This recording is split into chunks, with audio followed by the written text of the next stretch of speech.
How does psychological warfare play a role in the military-industrial complex? Have you ever wondered how psychological warfare fits into the military-industrial complex? This complex is a web of relationships between the government, military, and private industries that shapes military production and policy. Psychological warfare is a key part of this system, serving various functions that align with the goals of capitalism. At its essence, psychological warfare aims to influence how people think and feel. It seeks to shape perceptions and behaviors to gain strategic advantages without direct military engagement.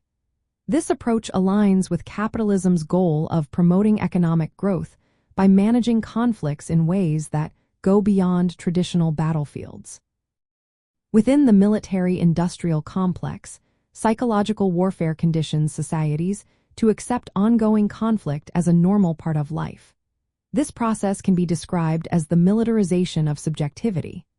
People become mentally accustomed to a warlike environment, which supports capitalist expansion. Individuals are integrated into systems of consumption and competition that resemble a battlefield. In this way, citizens become economic combatants, constantly engaged in capitalist demands that mirror total war on both psychological and economic fronts. This psychological conditioning is not just for enemy populations. It also shapes domestic public opinion. By influencing how society views military spending and interventionist policies, psychological warfare helps maintain demand for military services and technologies produced by private companies in the military-industrial complex. This creates a cycle where economic interests and political agendas reinforce each other, promoting militarism and increasing the likelihood of conflict. Moreover, psychological warfare utilizes tools like information control, propaganda, and surveillance technologies.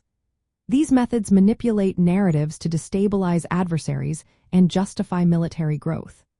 This manipulation ensures that military spending remains a central part of the economy, driving innovation that often spills over into civilian markets. In practical terms, psychological warfare helps the military-industrial complex maintain its influence over government policy and public opinion. It ensures that military priorities align with capitalist interests while managing social tensions.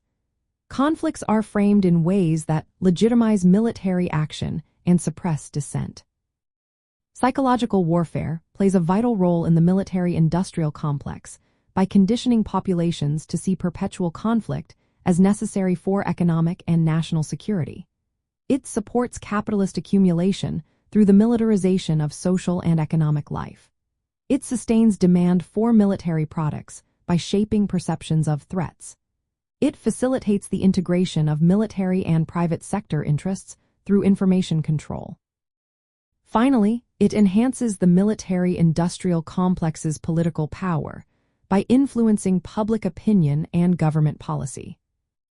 This relationship between psychological warfare and capitalism shows how intertwined these systems are, with psychological strategies serving as tools to expand the military-industrial complex's reach and profitability.